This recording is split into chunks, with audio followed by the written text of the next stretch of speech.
Hello everyone, welcome back my channel. आप सभी लोगों का स्वागत है मेरे चैनल पर। आज हम अपनी स्टोरी का नेक्स्ट पार्ट स्टार्ट करते हैं। हमने लास्ट पार्ट में देखा था कि विंग ने अपनी मॉम को उस क्लब में जब देखा ना, तो वो बहुत ही ज़्यादा अपसेट हो गया था, क्योंकि जो वो कर रही थी वो इससे विंग को बहुत ज़्यादा शर्मिंदगी महसूस हो रही थी। वो अपनी मॉम को खींच करके अलग कॉर्नर पे लेकर आता है। जब उसकी मॉम ने देखा, उसकी आंखों को देखते ही वो पहचान गई कि ये विंग है। तो उन्होंने कहा कि तुम्हारी हिम्मत कैसे हुई मुझे इस तरह यहाँ लाने की। तो विंग कहता है कि बस इनफ, अब बहुत हुआ, अब बहुत कर लिया आपने अपनी मनमानी। जब उन्होंने विंग की इतनी ऊंची और इतनी सख्त आवाज़ सुनी ना, तो वो एक अंदर से ही पूरा ना डर गई और एकदम शॉक में आ गई कि विंग विंग इस तरह मेरे ऊपर चिल्ला रहा है। आज से पहले विंग ने कभी भी अपनी मॉम से इस तरह बात नहीं की थी। तो उसकी मॉम थोड़ा शक्ते में आ गई, थोड़ा डर गई। तो शॉक होकर के विंग को देख रही थी। तो विंग कहता है कि आखिरकार आप मेरी मॉम हैं, पता है ना, आप मॉम हैं और यहाँ क्या कर रही हैं आप? हाँ, आप मेरे सामने इस तरह कैसे कैसे खड़ी हो सकती है, ऐसी हरकतें करने लगी हैं अब? तो उसकी मॉम कहती, क्या किया है मैंने, क्या गलत कर रही हूँ मैं? अपनी लाइफ को अपने तरीके से जी रही हूँ। तो विंग ने दोनों हाथों से उनको शोल्डर को पकड़ा और बोलता है, उन्हें बहुत तेज़ी से हिलाते हुए, झकझोरते हुए बोलता है, आप लाइफ को जी नहीं रही हैं, आप लाइफ बर्बाद कर रही हैं अपनी। अपने आप को आपने क्या बना दिया है मॉम, क्या बना दिया है? आप पहले क्या थी और अब क्या हैं, पता है आपको? क्या हैं आप, अब क्या कर रही हैं, कुछ अंदाज़ा भी है? तो उसकी मॉम ने जब देखा विंग को इस तरह, तो वो थोड़ा शांत हुई, थोड़ा सा चुप हो गई। और फिर विंग बोलता है, उसकी आंखें नम हो गई थी विंग की। कहता है, मुझे आपको इस तरह यहाँ देख करके इतनी ज़्यादा शर्मिंदगी महसूस हो रही है कि मैं क्या बताऊँ, मैं कुछ बोल नहीं सकता कि मैं आपको अपनी मॉम कैसे कह रहा हूँ, अभी भी कह रहा हूँ मैं। आपको आपको मेरा ज़रा भी ख्याल नहीं है, आपने मेरे बारे में नहीं सोचा। आप एक लेडी हैं और आप इस तरह ये सब कर रही हैं। लेडी क्या, अरे कोई मैन भी यदि ये करता है, किसी मैन को सीड्यूस करना, रोज़ पर रोज़ उसके साथ इस तरह नाइट स्पेंड करना, मॉम आप क्या कर रही हैं आप? तो उसकी मॉम कहती है, जब विंग के मुँह से ये सारी बातें सुनी ना, तो उन्हें भी अब कहीं ना कहीं बहुत अंदर से एक गिल्ट फील हो रहा था, बुरा लग रहा था।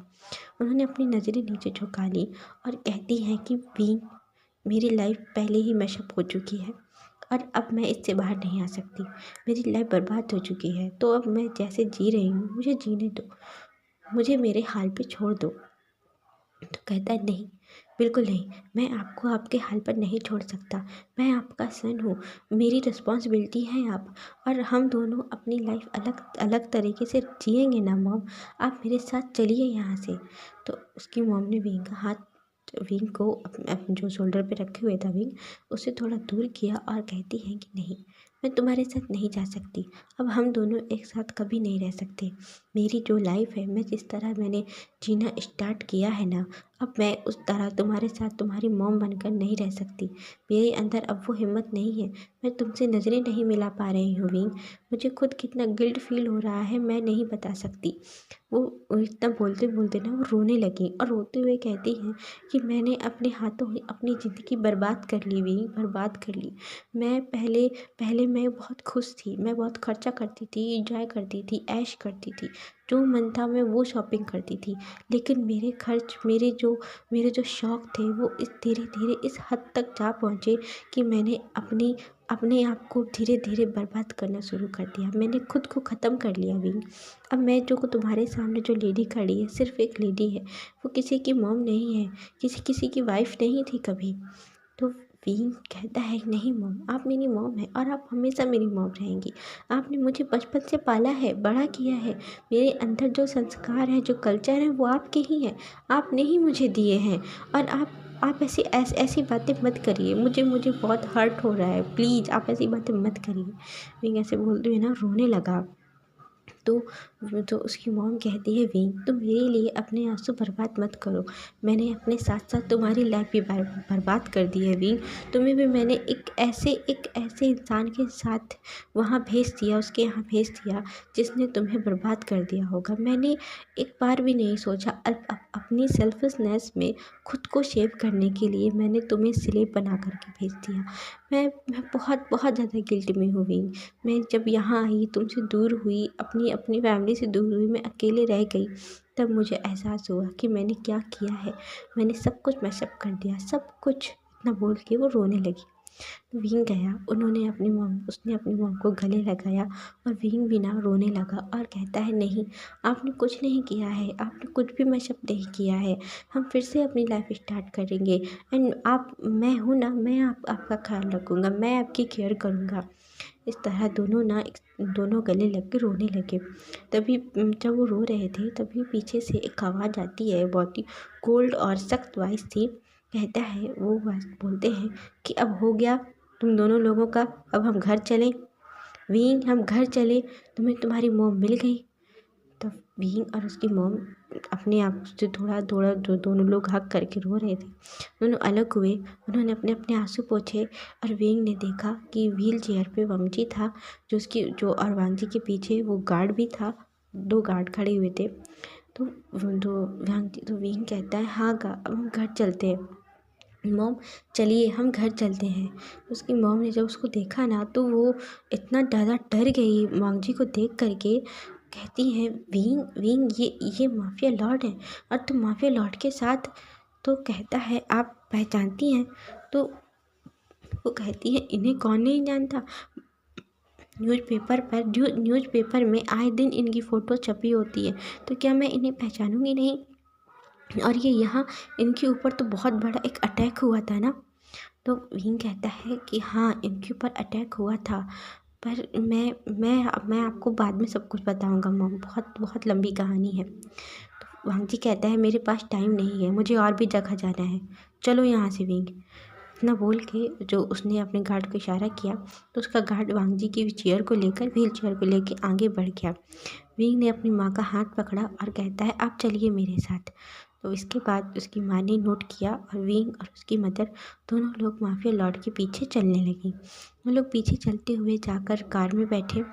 उन्होंने वांगजी ने पीछे अपने साथ विंग को बिठाया बैक सीट पे, और उसकी मॉम को आगे वाली सीट पे वो बैठी ड्राइवर। वो लोग निकलते हैं मेंशन के लिए। जब वो लोग वहाँ मेंशन पहुँचे ना, तो उसकी मॉम जब वांगजी की कार मेंशन के अंदर एंटर होती है, तो उनकी मॉम की नज़र जब मेंशन पर पड़ी, तो वो देखती ही रह गई उस पूरे मेंशन को। इतना खूबसूरत मेंशन था और इतनी तरह तरह की लाइटों से वो शाइन कर रहा था वो पूरा मेंशन, बहुत ही खूबसूरत लग रहा था, बहुत सुंदर। वो नीचे उतरी और विंग नीचे आया। फिर उसने जा कर के वांगजी का डोर ओपन किया, वांगजी के साइड का, और वांगजी को अपने शोल्डर पर उसका हाथ रखा के बड़े ही आराम से वांगजी का एक हाथ उसके शोल्डर पर था और दूसरे हाथ से वांगजी ने स्टिक लेकर रखी थी अपने हैंड में, और व्हील चेयर तुरंत लेकर आया है गार्ड, वांगजी को उसमें बिठाया। फिर वो लोग अंदर एंटर हुए। उसकी मॉम ने अंदर जाते हुए उसके पूरे मेंशन को देख रही थी।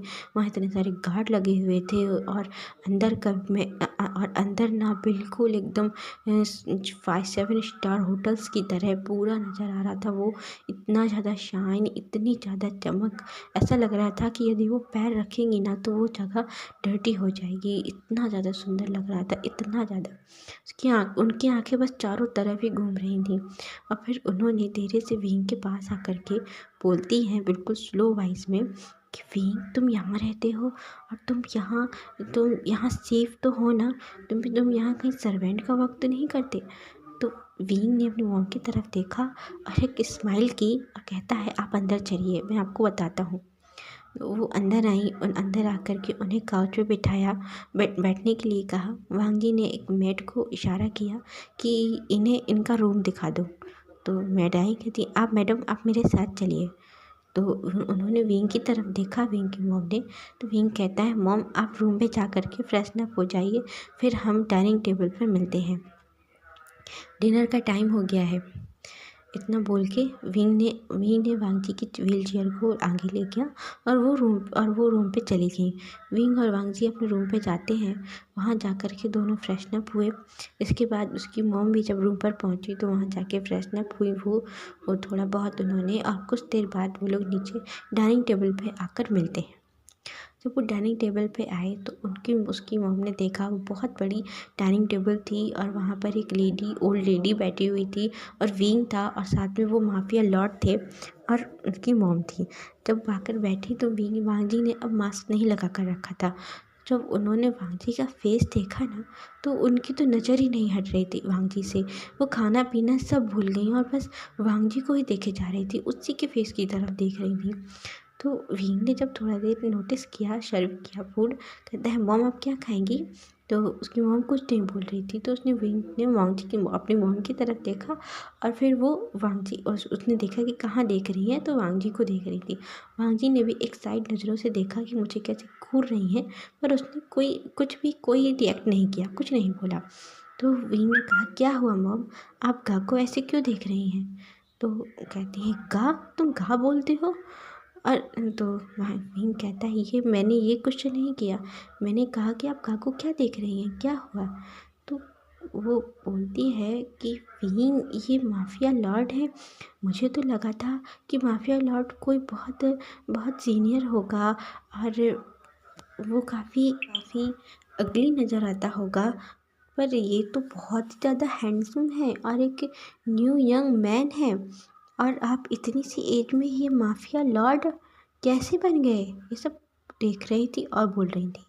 तो विंग मुस्कुराया और कहता है हाँ मॉम, जब मैंने देखा था ना पहली बार तब मैं भी ऐसे ही बहुत ज़्यादा शॉक हो गया था, क्योंकि मुझे भी लग रहा था कि माफिया लॉर्ड ना कोई बहुत सीनियर होंगे, बहुत अगली से होंगे, तभी तो हमेशा मास्क लगा कर रखते हैं।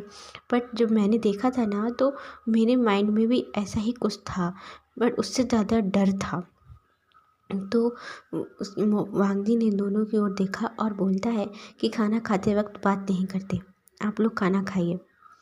तो जो उसकी वाइफो हैं वो कहती हैं आप खाना खाइए, आप उसकी मॉम से आप खाना खाइए और इसके बाद ना हम बाकी बातें बाद में कर लेंगे। उन लोगों ने अपना डिनर फिनिश किया और इसके बाद वांगजी कहता है मैं स्टडी में जा रहा हूँ विंग, तुम वहाँ पर बाद में आ जाना, मेरी कॉफ़ी लेकर के 2 घंटे बाद आ जाना। विंग ने नोट किया और वांगजी खुद ही अपनी व्हील चेयर को चलाते हुए वो वहाँ से निकल गया।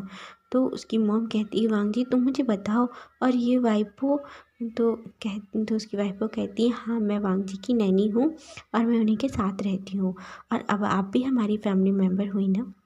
तो विंग कहता है मॉम मैं यहाँ बहुत अच्छे से हूँ, आप परेशान मत होइए, माफिया लॉर्ड जैसे दिखते हैं वांगजी का, जैसा उनका बताया गया है कि बहुत कोल्ड है, रूड है, ऐसे वो बिल्कुल नहीं है, वो बहुत केयरिंग है और मुझसे बहुत प्यार करते हैं, हम दोनों एक दूसरे से लव करते हैं मॉम।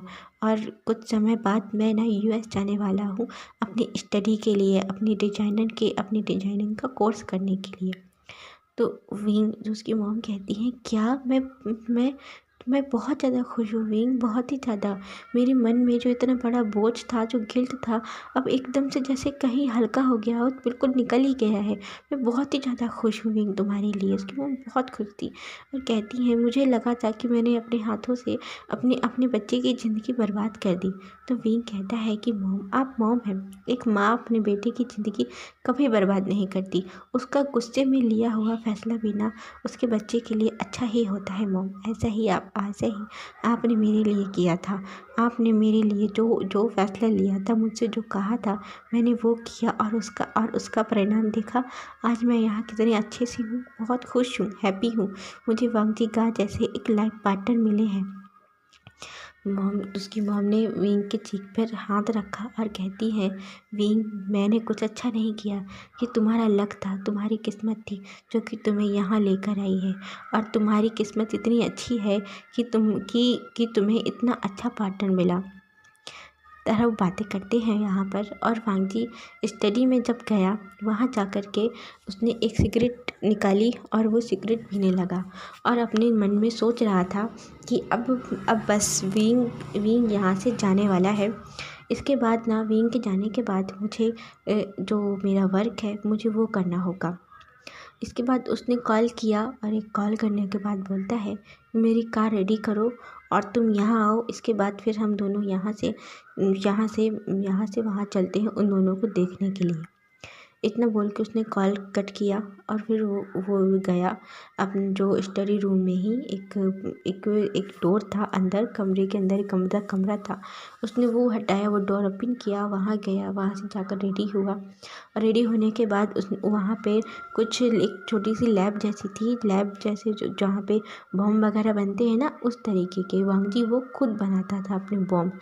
वांगजी ने कई तरह के टाइम बॉम्ब बनाए थे जो कि वहाँ रखे हुए थे। तो उन लोगों को उस सबको बॉम्ब दे उसने देखा और एक अलग बैग में वो उसने कैरी किया, एक ब्रीफ केस टाइप था, पूरा ब्रीफ केस में उन बॉम्ब को उसने रखा और इसके बाद उनको लिया। फिर वो रेडी हुआ पूरे ब्लैक टायर्स में, अपना मास्क वगैरह लगाया। ये सब करने में उसे पूरे 30 मिनट हो गए। 30 मिनट बाद ना एक कार बाहर आकर मेंशन के बाहर आके कार रुकती है और उनके मेंशन के अंदर ना शुयांग और सॉ जियांग चैंग तीनों लोग अंदर आते हैं। तो जब विंग और उसकी वाइफो और जो उसकी मॉम ना यहाँ बैठ कर के टीवी देख रही थी हॉल में, उन्होंने देखा, विंग ने देखा कि जियांग चैंग और शुयांग और सॉ चैन आए हैं। तो उसने बोला कि आप लोग यहाँ इस समय। तो जियांग चैंग कहता है हमें यहाँ माफिया लॉर्ड ने बुलाया है। वो कहाँ है? तो विंग ने कहा गा अपनी स्टडी में है। तो वो तीनों सीधे स्टडी की तरफ चले गए। उसकी मॉम कहती है ये लोग कौन है? तो विंग कहता है ये ना गा के फ्रेंड्स हैं। अच्छा, इसके बाद चलिए हम ना एंजॉय करते हैं। तो वाइपो ने जब देखा तो उसे कुछ माहौल समझ में अच्छा नहीं लगा, यहाँ सीरियस लग रहा था। तो उन्होंने कहा कि विंग चलो हम लोग रूम पे चलते हैं, आप भी रूम पे चलिए हमारे साथ। उन्होंने विंग की मॉम से कहा। तो कहती है बट हम उसकी मॉम कहती है बट हम यहाँ देख रहे हैं ना। तो विंग समझ गया कि ज़रूर कोई बात होगी। तो कहता है मॉम चलिए आप ना रेस्ट भी कर लीजिएगा, हम लोग चलते हैं और मुझे आपसे और भी सारी बातें करनी है, चलिए ना रूम पे। तो उसकी मॉम ने कहा ठीक है। कि मॉम, विंग और वाइपो तीनों लोग रूम पे चली गई। जब वो रूम पे पहुँचे, विंग जो उसकी मॉम को रूम दिया था ना, वो वहाँ पर गए थे अपनी मॉम के रूम पे। तो जब वो पहुँचे ही थे तो विंग के फ़ोन पे एक रिंग आई।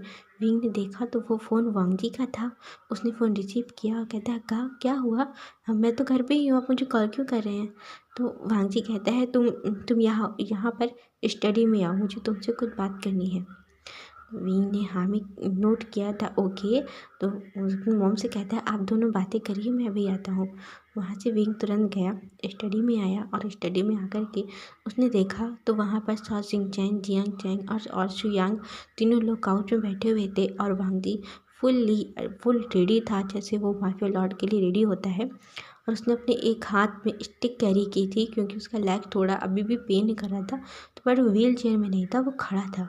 तो विंग जल्दी से स्पीड से वांगजी के पास आता है और कहता कहा आप खड़े क्यों हो गए? आपको अभी सिर्फ 2 दिन ही हुए हैं और आप इस तरह चल नहीं सकते। तो वांगजी कहता है विंग मैं ठीक हूँ और मैंने तुम्हें यहाँ इसलिए बुलाया है कि मैं आज रात नहीं आऊँगा, तुम अपनी केयर करना और यहाँ पर कोई भी तुम्हें प्रॉब्लम हो तो मुझे बस एक मैसेज कर देना। तो विंग कहता है पर आप कहाँ जा रहे हैं, वो भी इस तरह, इस कंडीशन में? अभी आपकी तबीयत ठीक नहीं है क्या? तो वांगजी कहता है मेरी तबीयत से ज़्यादा मेरा वर्क इम्पॉर्टेंट है विंग, और तुम यहाँ पर रहो, अच्छे से अपनी केयर करना और कोई भी प्रॉब्लम हो तो मुझे बताना कॉल करके। तो विंग कहता है हाँ ठीक है। विंग के हाथों में वांगजी ने कहता अपना हाथ आगे बढ़ाओ। तो कहता है क्यों? कहता मैंने कहा है जितना कह रहा हूँ वो करो। विंग जब हाथ बढ़ाया तो उसके हाथ में उसने एक गन रखी। कहता है ये क्या है? कहता है मैंने तुम्हें जो शूटिंग सिखाई थी थोड़ी बहुत तुम्हें आती है ना? विंग कहता है मैं कहाँ सीख पाया हूँ। तो कहता है इसे तुम अपने पास रखो, इस गन को, मैं अभी यहाँ से जा रहा हूँ, ये तुम्हारी सेफ्टी के लिए है विंग। तो विंग कहता है हाँ ठीक है पर मुझे आपके लिए टेंशन हो रही है, कहा अभी आप नहीं चल सकते। तो शुयांग आया और कहता है विंग, उसके शोल्डर में हाथ रखा विंग के, कहता है विंग तुम परेशान मत हो, मैं हूँ ना, मैं वांगजी का ख्याल रखूँगा और हम तीनों फ्रेंड हैं ना। तो वांगजी कहता है उसके शोल्डर से हाथ हटाओ। वांग सोयांग कहता है क्या? तो मैंने कहा विंग के शोल्डर से हाथ हटाओ, उसे तुम टच मत करो। तो है ओ ओ सोयांग इतना पॉजिटिवनेस, मैं तो बस बात कर रहा था। तो वांग जी कहता है बिना टच किए भी तुम बात कर सकते हो सोयांग, और चलो हमें चलना है, इस ब्रीफकेस को ले लो। तो तो सॉ सिंचैन ने उस ब्रीफकेस को लिया और कहता है चलो हम चलते हैं। वो लोग वहाँ से निकले। विंग बस तीनों लोगों को खड़े होकर के देख ही रहा था कि वो तीनों जा रहे हैं। वो लोग वहाँ से निकलते हैं। वांग जी, शुयांग और सॉ सिंचैन, जियांग चैंग चारों लोग उस कार में निकले सीधे वहाँ से। इतनी रात थी और वो लोग पहुँचे थे रात के करीब 1 बज रहे थे जब वहाँ पे पहुँचे। वही घना जंगल था। वहाँ जब गए तो वांग जी का जंगल के अंदर जो एक छोटा सा क्वार्टर टाइप बना हुआ था, रूम था, लोग वहाँ पहुँचते हैं। उसे डोर ओपन किया गया। वहाँ भी गार्ड्स लगे हुए थे वहाँ पर सुरक्षा में उस घर के। जब उसे ओपन किया, अंदर गए और जिस रूम में उसने वांग वैन चाओ और वेंसू को कैद करके रखा हुआ था, वो अभी भी वहीं थे। वो 2-3 महीने से वांगी ने इनके पास गया और उसने जब देखा उन लोगों की इतनी बुरी कंडीशन थी, इतनी ज़्यादा, वो बहुत ही ज़्यादा वीक नज़र आ रहे थे और उन्हें देखकर लग रहा था कि उनको जैसे कई दिन से खाना पीना ना दिया गया हो, क्योंकि उन्हें सिर्फ एक टाइम का ही खाना दिया जा रहा था और हर बात ना उन्हें पनिश करते थे, उन्हें मारते थे, पीटते थे। तो वेंचाओ जब देखा कि वहाँ पे माफिया लॉर्ड आए हैं तो उसने जल्दी से खड़े होने की कोशिश की, वेंचू ने भी। और कहते हैं, दोनों लोग बोलते हैं कि हमें छोड़ दीजिए ना। बहुत मुश्किल से ये बात निकली उनके मुँह से, हमें छोड़ दीजिए, हमने क्या बिगाड़ा है आपका, आप हमें इस तरह क्यों इतना ज़्यादा परेशान कर रहे हैं। तो वांग जी ना बहुत ही कोल्ड वॉइस में बोलता है कि तुम दोनों ने जो बिगाड़ा है ना, अपने फादर से पूछना। तुम्हारे फादर की वजह से ही आज मेरी पूरी ज़िंदगी बर्बाद है, तुम अपने फादर से बात करना। इतना बोलते ही वांग जी वहाँ से टर्न हुआ और टर्न होकर के जियांग चैंग से और शियांग से इन लोग तीनों से बोलता है कि इन लोगों को हमारे साथ ले चलो। इतना बोल के ही वहाँ से वो आगे बढ़ गया और सॉ सिंचैन और शियांग ने, दोनों लोगों ने, सॉ सिंचैन ने वेंसू को और शियांग ने वेंचाओ को खींचते हुए वो लोग वहाँ से लेकर के आए। एक कार में उन लोगों को ऐसे धकेल के ऐसे बंद किया और वो उन दोनों लोगों को कार में बिठाया और वहाँ से वो कार निकलती हैं। पूरी 10 कार थी जो उस जंगल से बाहर की ओर हाईवे पे आई थी। वो पूरी 10 कार थी और पूरी की पूरी कार ना 10 कार पूरी ब्लैक कलर की थी और वो फुल्ली उसमें सारे गार्ड्स थे और वो भी पूरे गन हथियार के साथ तैनात थे। वो लोग वहाँ से निकलते हैं। अच्छा गाइस, आज के लिए बस इतना ही। आप लोगों को जैसी भी स्टोरी लग रही हो बताना। मैं इस स्टोरी को ना अब जल्द से जल्द फिनिश करूँगी, क्योंकि मुझे लग रहा है आप लोग बोर हो रहे हैं, इसलिए मैं अब बहुत तेज़ी से इसे आगे खींच रही हूँ और इसे मैं जल्द से जल्द फिनिश कर दूँगी 1 या 2 पार्ट में। इसके बाद हम फिर से कोई न्यू स्टोरी लेकर आऊँगी और मैं ना अब शॉर्ट स्टोरीज़ ही लाऊँगी, 2-3 पार्ट की, 4 पार्ट की, ज़्यादा लंबा नहीं खींचा करूँगी, क्योंकि मैंने देखा है मैं ज़्यादा लॉन्ग स्टोरीज से ना आप लोग बोर होने लगते हैं। इसलिए मैं जल्दी ही फिनिश करूँगी अपनी स्टोरियाँ और शॉर्ट लाऊँगी और इसे जल्दी ख़त्म कर दूँगी। तो बाय बाय बाय गाइस। आपको जैसा भी लगे आप बताइएगा और कमेंट और लाइक सब्सक्राइब ज़रूर करिएगा। बाय।